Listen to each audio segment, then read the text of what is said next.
తీరిపోయి కొలిక్కి వచ్చేటువంటి సమయంలో మరలా మీరు పోలవరం కొన్నటువంటి ఆ ముంపు మండలాల్లో ఉండేటువంటి గ్రామాలను తిరిగి తెలంగాణకి విలీనం చేస్తాము తెలంగాణ రాష్ట్రంలోనంటే సమస్య మరలా మొదటకు వచ్చేటువంటి ప్రమాదం లేదనేటువంటిది ఆలోచన చేయండి. ముంపు గ్రామాలని ఈరోజు మనం ముంచేస్తే పోలవరం ప్రాజెక్ట్ ఏ విధంగా ముందుకు సాగుతుంది? మరలా కొత్త సమస్యలు ఉత్పన్నమైనటువంటి పరిస్థితి.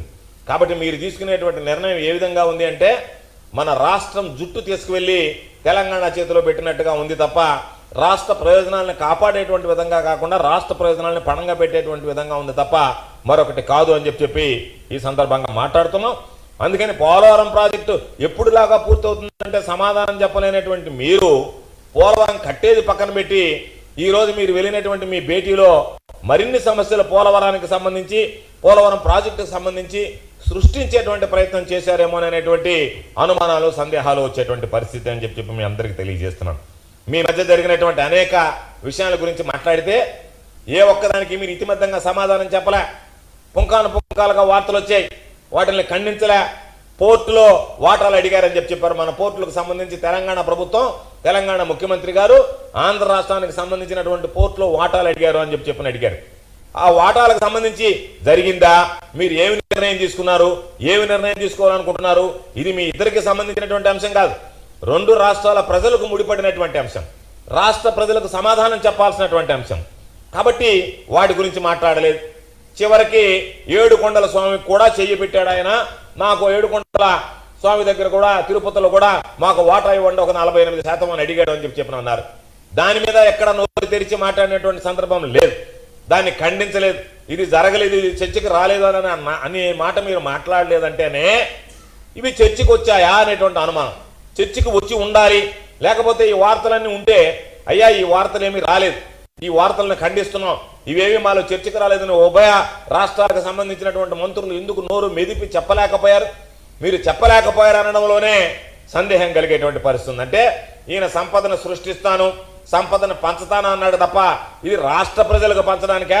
నువ్వు సృష్టిస్తున్నటువంటి లేదా ఉన్నటువంటి రాష్ట్రం సృష్టించుకున్నటువంటి సంపదని ఇతర రాష్ట్రాలకి పంపిణీ చేయడానికి పోయావు అనేటువంటిది అర్థం కానటువంటి సమస్యగా మారిపోయింది ఈరోజు. అందుకనే మీ మంత్రులు మాట్లాడేటప్పుడు కూడా వీటికి ఎక్కడ సమాధానం చెప్పకుండా భయంగా బెరుగ్గా ఎప్పుడెప్పుడు లేచి వెళ్ళిపోదామా, ఎప్పుడెప్పుడు అసలు ఇది సమావేశం ముగిద్దామా అనేటువంటి ఆలోచన చేశారు తప్ప ఇది ఒక ఉన్నత స్థాయి ముఖ్యమంత్రులతో కూడినటువంటి సమావేశం. కాబట్టి దాని మీద మేము చాలా ఆశించాం, ప్రజలు ఆశించారు. అనేక సందర్భాల గురించి మాట్లాడతారు, అనేక పరిష్కారాలు సూత్రప్రాయంగా అంగీకరించి ఉంటారు. మిగతా వాటికి ఏ విధంగా ముందుకు వెళ్ళాలనేటువంటి దాని మీద ఒక దిశ నిర్దేశించుకుని ఉంటారు అనుకుంటే ఏమీ లేకుండా మొక్కుబడిగా తూతు మంత్రంగా నామమాత్రంగా ఇద్దరు కలిసి కూర్చొని టీ బిస్కెట్ తిన్నట్టుగా ఉంది తప్ప ఇది ఏ మాత్రం రాష్ట్ర ప్రజలకు సంబంధించి ఉపయోగపడేటువంటిదో లేదా చంద్రబాబు నాయుడు హైప్ క్రియేట్ చేసుకోవడానికి పెట్టినటువంటి సమావేశంగా ఉంది తప్ప మరొకటి కాదు అని చెప్పని ఈరోజు ఎందుకు అంటున్నాం?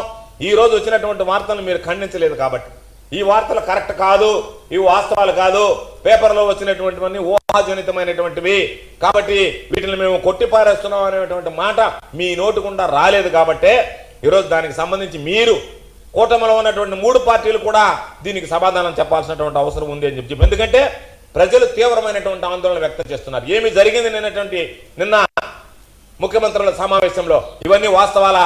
వెంకటేశ్వర స్వామి ఆస్తులో వాటా అడుగుతున్నారా? ఇవ్వడానికి చంద్రబాబు ఒప్పుకున్నాడా?